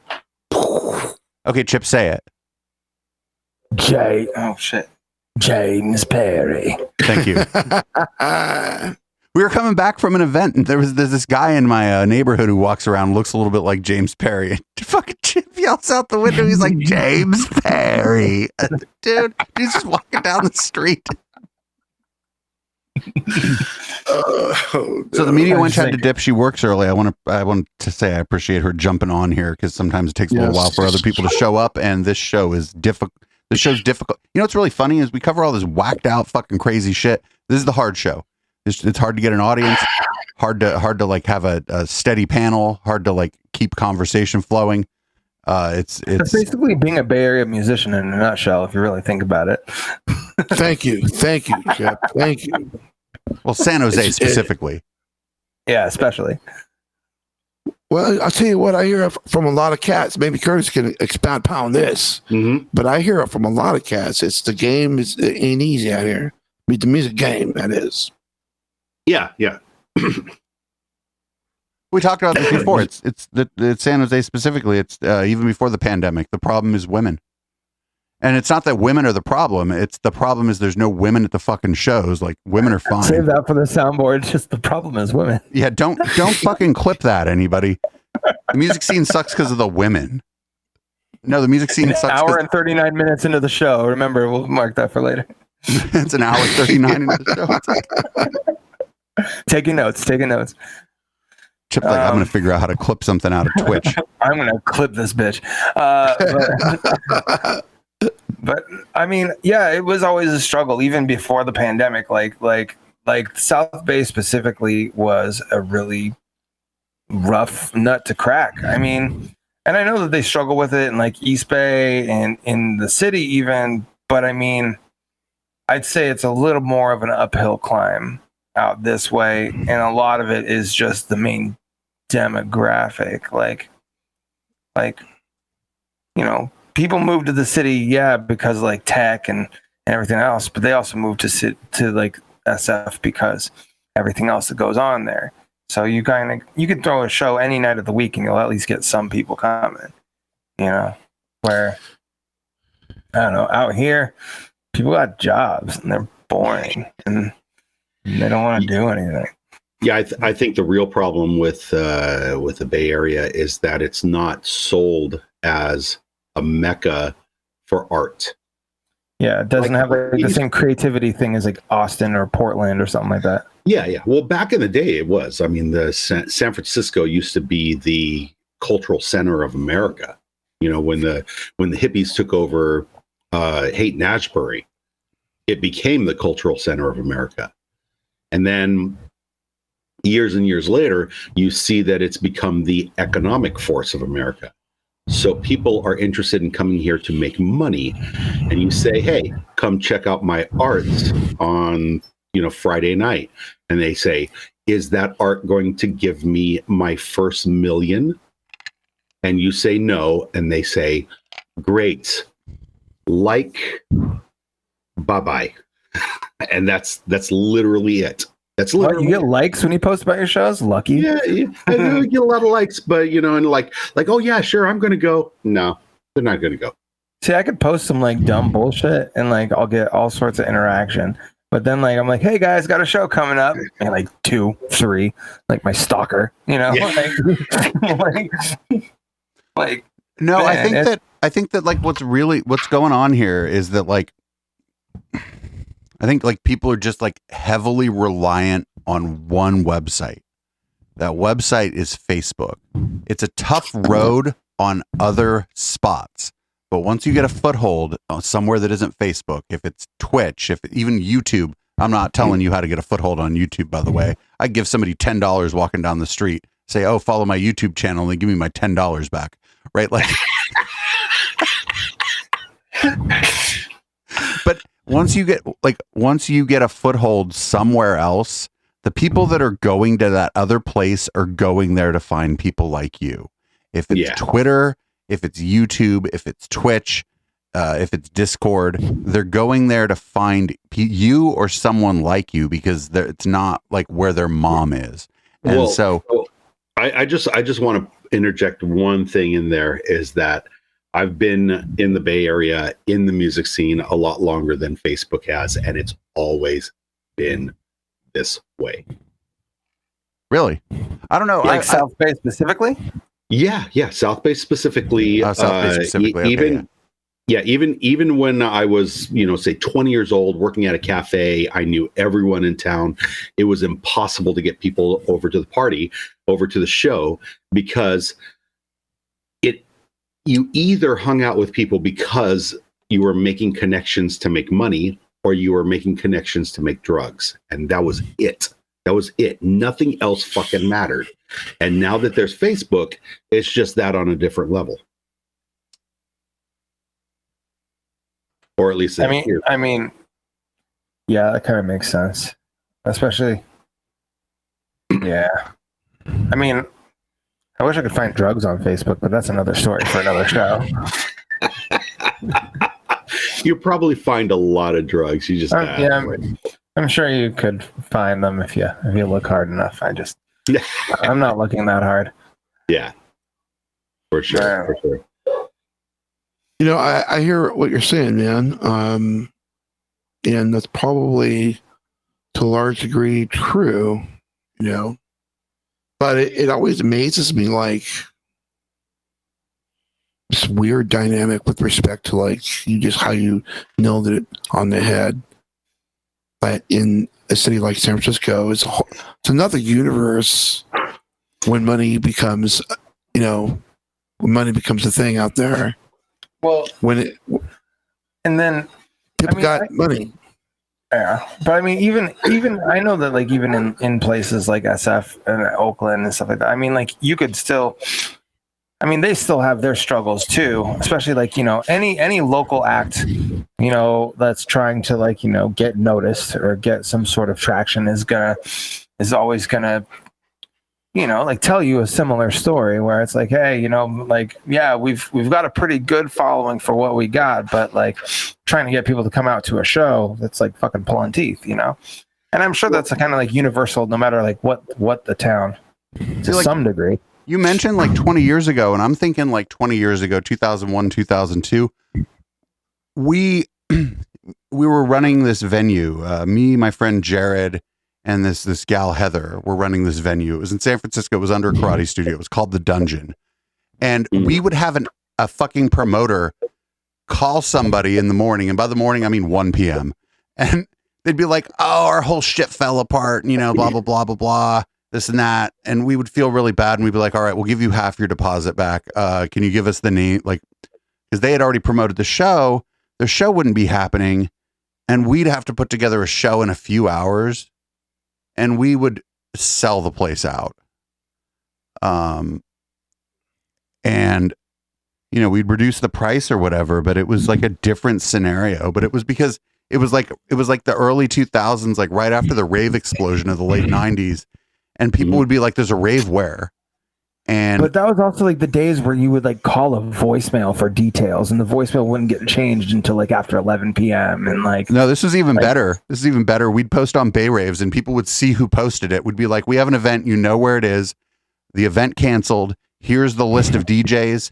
We have 5 spots available." And then everybody would be like clamoring for the 5 spots, and we'd be like, "We're just kidding. Now we're extending everyone's sets because you're all being annoying." But how many people were seeking those raves out because they really, truly, honestly loved the music and the scene versus people that just wanted to hook up for drugs? 50-50. That's it. Yeah. Well, and then like, I mean, you remember the days of the Gaslighter and stuff too. I mean, like I think one of the huge keys to the Gaslighter's success at that time in like the early 2000s, like late 90s, was also, I mean, it was somewhere where if you weren't 21, you could still go and kind of get that club experience and hang out with your friends and like see a good show and fucking just rock out. Like, I don't know. And like, well, and then with raves too, like when I was like coming up and doing like the rave scene and shit, like, yeah, I mean, you were 21. That's where you were at. You were at whatever warehouse party. Exactly. Like all the undergrounds was cracking before I could go to bars, you know? But again, like it was a different time. And I think that like things changed a lot because Curtis had mentioned that this place was like this place is a mecca of business. And in the early 2000s, it was that way, but it wasn't quite so much that way. It was like Yahoo, right? It was like Yahoo and a little bit of eBay and PayPal. We didn't have these mega, like there was nothing on the scale of Facebook at that time. The dot-com bubble was gigantic. Right, but it was like pets.com and shit. It was different.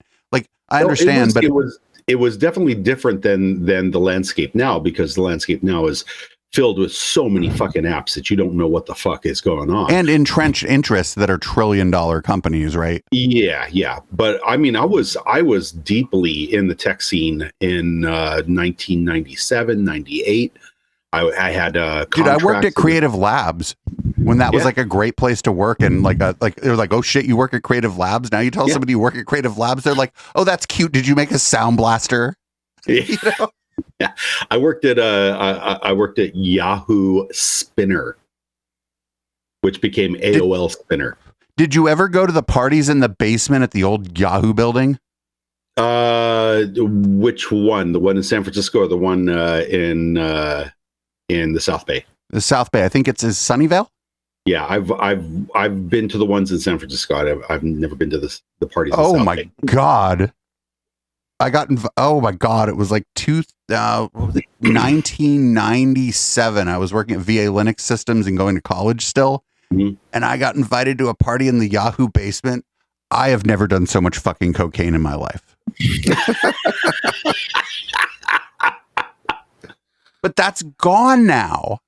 Like that's like the thing about it is like, there's no more rebellion into Silicon Valley anymore. Facebook's not throwing a rave. Yeah. Yahoo threw legitimate raves in their basement in Sunnyvale and the police didn't come. Yeah. I met fucking Kara Swisher at a rave and I didn't know who she was. She asked if I was okay. She's like, honey, are you okay? I was like, I've just done a lot of cocaine. She's like, I don't do cocaine. If you're not okay, can you let me know? Like, we don't know. That's gone.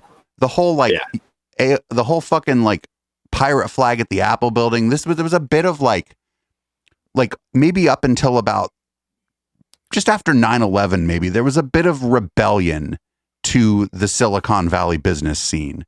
Not like the kind of rebellion where like Peter Thiel's an asshole. That's a different kind of rebellion. But there was a bit of a rebellion. Well, even just like office business casual, like was what I would say was changed because of Silicon Valley, and like business casual was like you showed up hungover. Because like, man, I remember like being a kid and like hearing about at Google, like they don't have to wear like button-down shirts and uniforms. You could wear jeans and a t-shirt. Oh, rebels! You know. Like, well, no, but it was rebellious in a different way too. Like Curtis was talking about, like when Yahoo was in San Francisco. I don't know if I went to parties there particularly, but there were a lot of parties at a lot of these, like when South of Market, when tech started showing up in South of Market, like a lot of that money trickled down into the underground, like into the music scene. And it was these businesses that wanted to like throw a party for their employees, and they just figured they'd invite the town. And so, yeah, there was business going on, but it was different. It just seemed rebellious. It might be like that I was young, but it's just completely different. Could you imagine Google having a party of any kind where they just invited the public? Please. The few events that I went to, I remember there was always some guy that looked like some guy that was probably well-to-do in the company, or thinks he was well-to-do in the company, comes out and says a little speech in a suit that is way too large for him. And he looks like he's way too sweaty, like he's had a lot of alcohol, a lot of cocaine. Yeah, I mean, there's a lot of shouting about how the company's doing so fucking good, and then everyone does a woo, and then there's really loud boom boom music, and then just things get sloppy really quickly. Office parties are just cringe. That's all it is, man. Well, that's what I'm saying is, well, it's kind of what Dave is talking about, which is it starts as a legitimate attempt to do a company event, and then all the people that work at the company, their friends show up, and then their friends show up, and then their friends show up, and then it's just like the floors are just wet with mystery moisture, and everyone is stupid, and you're like, how do I get home? Because my ride is gone. Right, there was no Uber back then. You know what's really funny? One of the fucking parties at Yahoo, like I was half living in Fremont and half living in Berkeley at the time. And I was just kind of standing in the parking lot. Some dude fucking comes up in some fucking car with weird doors. I don't remember because I was fucked up. He's like, "Get in, I'm taking you home." And he took me home, and it was scary, but like, I don't know, maybe he was the CFO, but like, that's gone. And what it's been replaced with, well, no, but that trickled down to the culture in a way. You know what I'm saying? That some of that sort of kind of old, there was a lot of old hippies that were kind of involved in that, and it trickled down to the culture in a lot of ways. And as that grew up, as it was going to grow up, nothing took its fucking place. Yeah. I mean, for example, I get called by two of my friends that are we're high school buddies, right? And somewhere around 2001, I think, we go down to Halloween night on the Castro. And oh my God, I miss Halloween in the Castro, but also people got blatted 3 years in a row, so you can't do it anymore. Yeah. So, but Halloween in the Castro used to be fucking crazy. But it was good vibes too, up until people started getting blatted. Like it was a little bit chaotic, but you didn't see a lot of violence. Like people were hugging, straight people, gay people, everybody mixing together. Yep. Oh, and there were women there. What's blatted? There were shootings. That's why Halloween in the Castro got shut down. There were shootings 3 years in a row. Yeah. People brought their beef that had nothing to do with Halloween in the Castro. Because my understanding when you go there is you leave your fucking, and you should do this anyway. If you enter a party, whatever troubles you got with anybody, you leave them as soon as you walk into that party. You ain't got a problem with anybody anymore. Yeah. Well, first of all, you leave your fucking firearm at home before you even consider going to the party. But freedom, anyway, sir, freedom. Anyway, in this particular event, I'm walking around with two other friends from high school. One is like a world traveler guy that you know, he's like a macho dude, right? And then the other friend is this like kind of a whimpery, you know, little slump shoulder, you know, kind of nerdy guy, right? And I'm having me streaming. Yeah, of course, and they know. And we're walking, right? We're three in flank, right? And I'm talking, and I talk to the dude, and then I talk to the nerdy guy, and then I talk to the dude, and I go to talk to the nerdy guy, and he's gone, literally like that quick. And we spend all night going up and down Castro. Right, because everybody didn't have a cell phone, or if you did, it wasn't like now where you could be like, "Let me give you a pin for my location." Oh yeah, absolutely. Is it after 9 o'clock? I don't have my free nights and weekends. Yeah. So we had I think we had one cell phone, or either I think he had a cell phone, but we didn't. So we kept stopping at payphones to make payphones. I saw one at light. I saw one waiting for the bus the other day at the light rail station. I'm like, holy shit, a payphone. Yeah. So we literally walked up and down Castro looking for him and calling his name out, thousands of people, and nothing happened. And then we're like, how do we get home? And we realized that getting a cab home was ridiculous. It was going to be like $200. So we decided we were going to walk around San Francisco until morning and then take the train home. And so we walked around San Francisco until morning, got on the train, and just as we're getting on the train, we get notification that he's called us back. So like on a pager or something. Yeah, something happened, something like that. So we call him back, and we're like, hey dude, we're getting on the train right now. Where are you? And he's all, I don't know. And I said, that's a weird response. So who are you at someone's house? He's like, I think so. You're like, well, that is either good or very bad. And what turned out is he was walking next to us, and he was, I mean, we're throwing back as many drinks as possible.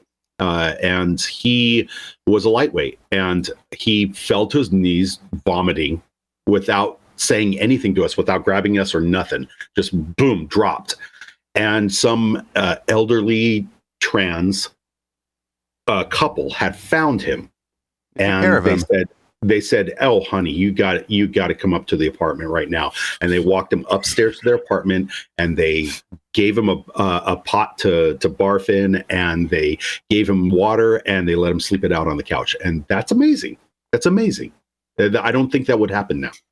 It depends. Like, there's a bit of a community still in the Castro, but the problem is, again, there's the events in the Castro, like, you know, I'm a gay dude, and from what, 16 on, I was going to events in the Castro, and it basically around the time that Halloween in the Castro changed, the community seems to have changed a bit.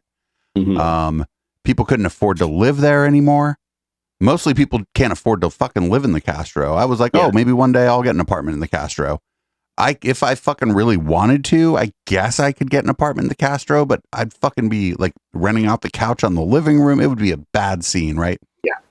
Although I was watching rent in San Francisco dive during the pandemic, and I almost feel like as soon as I saw a 2-bedroom flat, like not on Castro, but in the Castro, and I saw a 2-bedroom flat for $2,400 once, and I almost feel like it was like 2-year lease. I almost feel stupid for not getting it, right? Because like literally a month after I didn't get it, like the guy I work with moved to San Bruno, and so then I'd be like closer to him. My rent would be lower. I'd have one less bedroom, but my rent like overall would be lower than it is now, and I'd live in the fucking Castro. Yeah. But then like the lease ends and they're like, oh, now your rent is $4,200, you know? Yeah. It wasn't like a rent controlled place or whatever. But yeah, everything really changed, and it's, you know, it's too bad. I feel like the one thing about this that could have happened is that the remote work thing, because I bet there's a lot of people who live in San Francisco and even San Jose, Mountain View, who don't really want to live here. They'd rather live in a little less dense place, pay less for their space and get a bigger space and just telecommute. And that was the one thing that could have happened, to where people who want to live in the city could afford to live here, and the people who don't want to live here could get the fuck out and keep their job at, you know, I don't know, Google, Micron, whatever it is, Aptina. Doesn't matter what the fuck the company is. And that it started to happen, but as soon as people thought everybody was going to be able to go back to normal, it fucking stopped. And now everything's actually not going to go back to normal. The next wave could be worse. And the good thing that could have happened didn't happen. Yeah. Because I've met people who legitimately, like, I've been on dates and I'm like, oh, you know, blah, blah, blah. I really like it here in Campbell. And they're like, oh, you know, I just live here because of work. If it were up to me, I'd be out a little further and have a house. And, you know, and I'm like, oh, that sucks. And I'm just thinking that that's driving up rent for people here, and they're not happy. Yeah. But the problem then that happens for those folks, honestly, is their internet, right? If you're out in the middle of nowhere, your internet is going to be garbage. Yeah. Plus, if you're trained to kind of like the social atmosphere of a city, and then you go out to the middle of nowhere, it feels like the people are garbage. And it's not true. I used to believe that. I used to believe that. Good and bad people. I'm going to tell you, I used to believe that, but Media Wench, who had to dip because she has a early morning job. Thank you, by the way, Media Wench, for spending your time with us tonight when you could have been asleep. I met some of her people up in Reading, and also there's rural people who hang out and chat. There's other Twitch streamers who we're kind of Twitch friends with, although we stopped making friends on here because those people all end up hating each other. Fuck politics, Twitch. But I like started to realize that when you go out to those places, the loud and proud people are the shitty people, but there's like, it's not like it's 80-20 out there, like up in Reading. It's like 55-45 or 60-40. And that 40% of people who are like us or more like us, they're just being drowned out because they're afraid of getting shot. And so it's like, it's not really as kind of cut and dry as people think it is. And my view on like rural America has changed dramatically. And I'd say it probably happened in the last 2 years. Well, I think they're afraid of getting shot, but in some communities, but most communities, they're just afraid of being glommed in with these other people that are so bombastic, so hard to be around. Some like dude that hasn't showered in a couple of days screaming like, "Yeah, America." It's like you've just no, that's the person they're fighting against. But but they don't maybe want to fight every day either. They don't want to do the culture war every day. Yeah, of course. Because they live in, like, for example, up in Shasta County, Redding. It's beautiful up there. Yeah. So maybe they're just like, you know what, I'm going to go hiking. Fuck the city council. Fuck the town. The board of supervisors meeting. Fuck the fucking school board. I'm going to go for a hike and smoke a big fat joint. Yeah, I'm just gonna sit in the inner tube on the river. Doggo. Yeah. Oh yeah, this is my new dog. What's the dog's name? Vincenzo, but Vinny for short. What's up, Vinny? Vinny. We don't usually do pets here, but it'd be all right if you brought Vinny over. I think Vinny's adorable. He's pretty small. Vinny.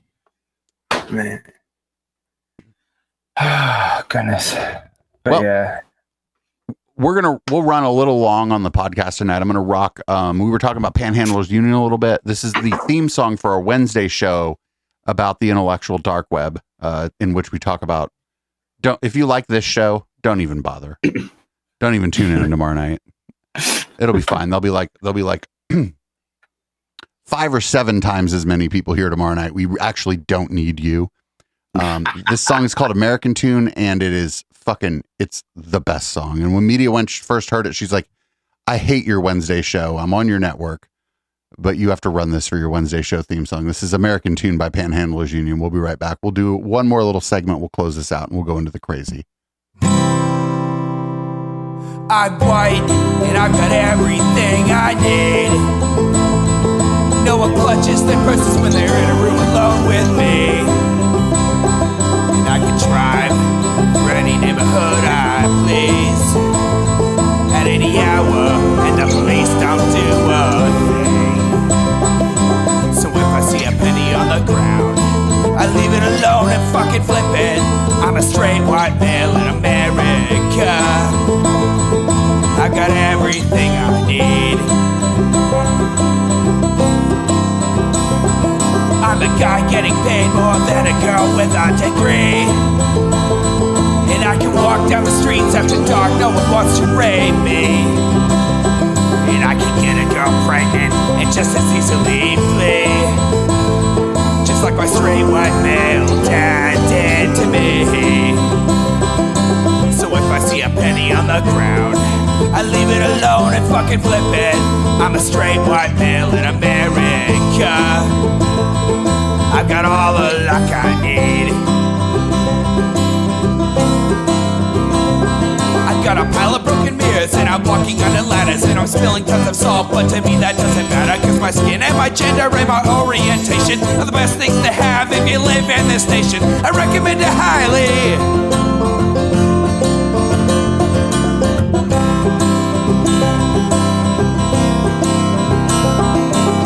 If I see a penny on the ground, I leave it alone and fucking flip it.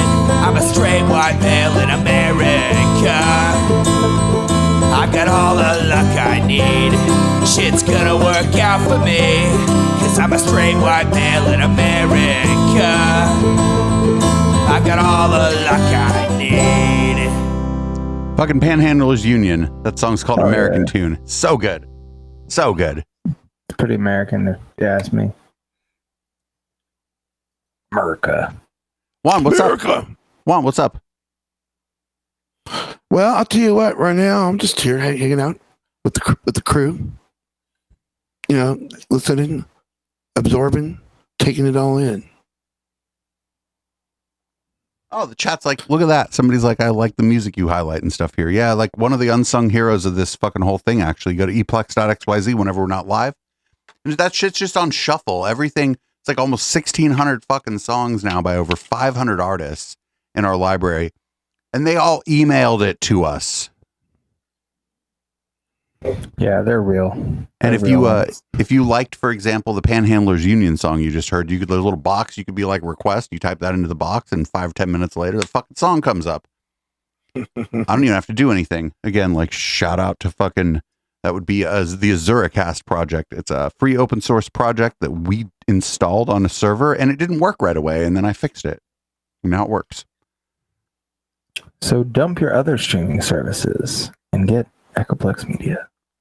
That's right. It's free. You can also grab it on TuneIn Radio. You go Echoplex Media on TuneIn Radio. The request thing doesn't work there. But if you're on a mobile device and you go to eplex.xyz, the little mobile browser's shit. So what you do is go to eplex.xyz, request your song, and then go onto TuneIn Radio. The people at TuneIn were like, hey, would you like us to run ads? We could give you some money. And I'm like, how much money? They're like, well, probably not very much. And I'm like, well, no. Like, because I don't know when you're going to cut the ad in. Are you going to cut off like, a minute of somebody's song, like right in the fucking middle of it while like one or two dudes in Germany are rocking out? Like, come on. Oh, by the way, shout out to the one dude in Germany or person in Germany who's just always connected to Echoplex Radio. Don't know what's going on. Go to sleep. Yeah, this is the party over here. I think it's morning time over there right now. Oh, yeah, no, I assume this person has like a connected device that they just turn, like they shut off the stereo connected to or whatever, and they turn back on the stereo. But there's literally a person in Germany, like right now. If I like check our thing, there might be a couple people listening to Local Love like via the audio only. But if I go and like do the little map that it shows, there'll be one person in Germany. It's that same person, always connected. One time I checked, they had been connected for 84 days. Man, wow. Like, there's a little thing. It's like the amount of time they've been connected just was like 0.00000, and then I had to like go into like the logs, and I'm like, oh shit! And I divided the number of seconds by how many seconds in a minute, how many minutes in an hour. It was 84 days they've been connected. So I assume they have like some kind of device that's connected where they just turn off a stereo and turn it back on or whatever. Maybe they leave it on to keep the raccoons away. I don't know. I feel like some of the music would attract. I feel like some of the shit we have would attract the raccoons.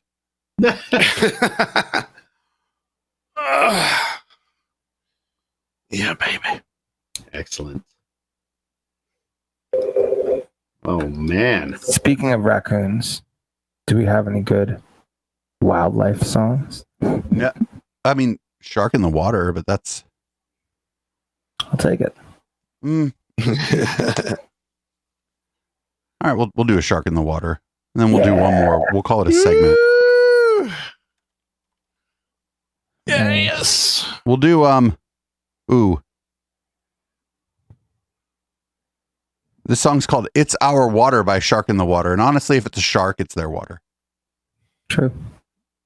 Mm-hmm.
our world. It's our water, it's our world. It's our water, it's our world. It's our water. It's our water, it's our world. It's our water, it's our world. It's our water, it's our world. It's our water.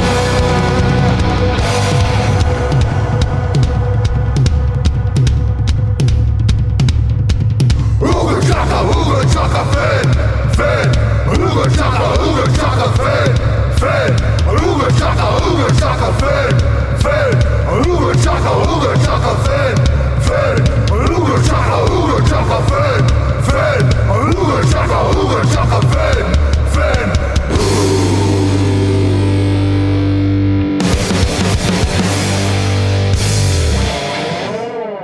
There's shark in the water. It's our water. It is their water. It belongs to them. All right, everybody.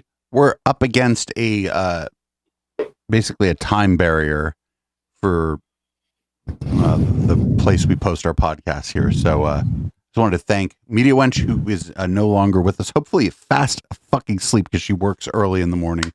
Juan Maserati, you were here from almost the very beginning. Curtis, you joined earlier than usual. Thank you for hanging out. Chip, you joined at some point. You didn't reply to my text the other day when I needed weed. I'm sorry. I didn't even see Get that weed! Get that weed! I'm looking for that right now, actually. So this will be fun. Raise your hand if you know what it means to read the show out. Does anybody know what that means? Like we actually have like a script to read or something? Okay, so that's not the truth. All right. So nobody knows what that means. I'm gonna read the show out. We're gonna go on into the night Twitch. Thanks everybody for joining me. Chat, if you were enjoying the banter between the four of us, you're fucked because it's just gonna be me watching videos of dumb people after I play another song. This has been Local Love. If you're listening on the podcast still, make sure you follow us at twitch.tv/EchoplexMedia. If you want to give us money over at Patreon, that's patreon.com/Echoplex. Also, check out our swag shop, echoplexmedia.com/swag. That Local Love heart shirt is particularly good. And I guess that's it. Thank you to everybody who joined me. Thanks everybody in the chat. And I don't know, Chip, if you're not tired or whatever, I could Venmo you some money. You can give me some weed. Yeah, I can do that. That's not a problem. I'll do that right before I go to bed. Oh, cool. Yeah. Yeah, just text me or whatever. Fucking A. We just did a drug deal. We just did a drug deal on this show. We just did a drug deal on Twitch. Just text. Like that shit. I need like, I don't know, like $50 worth of weed or whatever. Cool, I got that. Cool. Fucking, you should have responded to my text the other night. I'd have been giving you another $50. Anyway, this is Boomers by Periscope. Thanks again to my co-host this evening. When we get back, it's going to be the crazy. Good night, everybody. Thank you again.